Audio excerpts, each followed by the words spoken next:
It's good to see you. I must go. I know I'm a good run. Anyway.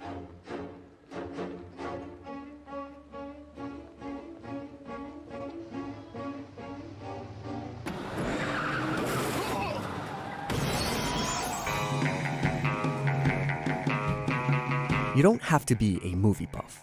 Maybe you don't even like movies that much. But everyone has heard of the name, Quentin Tarantino. He is without a doubt one of the most celebrated directors of our time, with each of his 8 iconic works making a profound impact on the history of cinema, and inspiring generations of filmmakers with a vastly new style and approach to filmmaking that can only be described as Tarantino-esque, which, by the way, is now an official entry in the Oxford English Dictionary. So what makes the films of Quentin Tarantino so special? Many often cite his razor-sharp dialogue. You gonna bark all day, little doggy? Or are you gonna bite? The often graphic yet stylized violence, or his use of non-linear narrative structure. But what truly sets him apart from every other filmmaker is the way in which he steals from other movies. And that's not just a figure of speech. In a 1994 interview with Empire magazine, Tarantino said, "I steal from every single movie ever made." Tarantino's visual references to movies have become his trademark. Some of these references are merely hinted at. The D is silent. I know.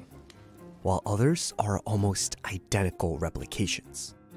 For this reason, he's been the center of controversy for many years. For example, in 1997, his debut film Reservoir Dogs was under heavy scrutiny after a critic accused Tarantino of plagiarizing the 1987 Hong Kong crime film City on Fire. The final 20 minutes of City on Fire is essentially identical to the plot of Reservoir Dogs, and there are shots and moments scattered throughout that directly resemble each other, including this famous Mexican standoff sequence. But it's not just in this film. Almost all of Tarantino's 8 films have a main source of inspiration. For Jackie Brown, it was the 1974 film Foxy Brown. For Kill Bill, the 1973 Japanese film Lady Snowblood. And his Inglourious Basterds is in a lot of ways similar to the 1967 war film The Dirty Dozen. And on top of that, each film has more visual references to at least another dozen movies. Many consider these similarities homages, a practice as long as the history of cinema itself, a way for Tarantino to pay respect to the movies he loves. But Tarantino explicitly denies this. In the same interview, he goes on to say, "Great artists steal. They don't do homages." It's a quote that closely resembles words attributed to another famous artist, Pablo Picasso, who's often quoted as having said, "Good artists copy and great artists steal." To understand why and how Tarantino steals, it's important to understand his background in film describes an era when filmmakers began questioning the ways in which mainstream movies are made and told, and began making movies that went directly against it. One of the central tenets of postmodernism is the idea that nothing is new in art. Everything is recycled and reused over and over again.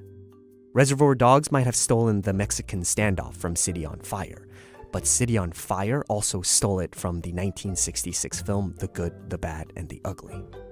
And Pulp Fiction is no exception. It's chock full of references to classical movies, especially movies from the French New Wave movement, one of the most influential movements in the history of cinema, in which young filmmakers also tried to challenge the traditional method of filmmaking. Its famous dancing sequence was inspired by this sequence from the 1964 film Band of Outsiders, and throughout the rest of the film as well. The mysterious suitcase that carries the plot of the film is a replication from the 1955 American film Kiss Me Deadly. And of course, this scene was inspired by Alfred Hitchcock's Psycho. What makes Tarantino so special is that he never steals from one source.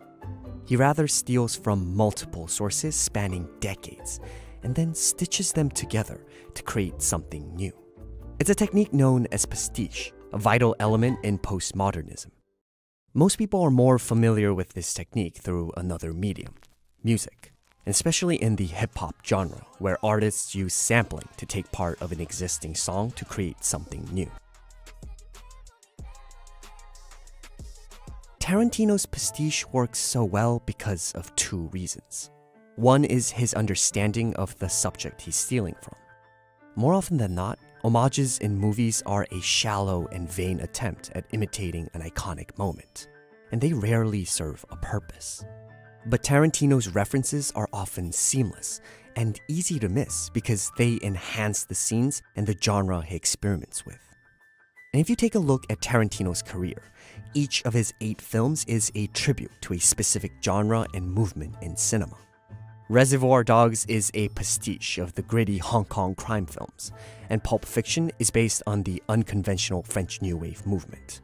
Jackie Brown bases itself off the 70s controversial blaxploitation films, while Kill Bill is reminiscent of the classical Japanese samurai and Chinese kung fu movies.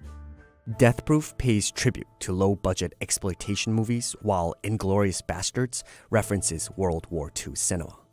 And his 2 most recent films, Django Unchained and The Hateful Eight, are modern takes of the Italian spaghetti westerns. Tarantino seamlessly blends all these genres and inspirations through his unique vision and writing. This is where his razor-sharp dialogue comes in. Gentlemen, you had my curiosity, but now you have my attention. It's not an exaggeration to say that Tarantino's films are essentially readaptations of classical films and genres that take place in a world of Tarantino, where violence, injustice, and satirical cynicism flourish. Quentin Tarantino perhaps knows better than anyone that you don't have to look far for inspiration.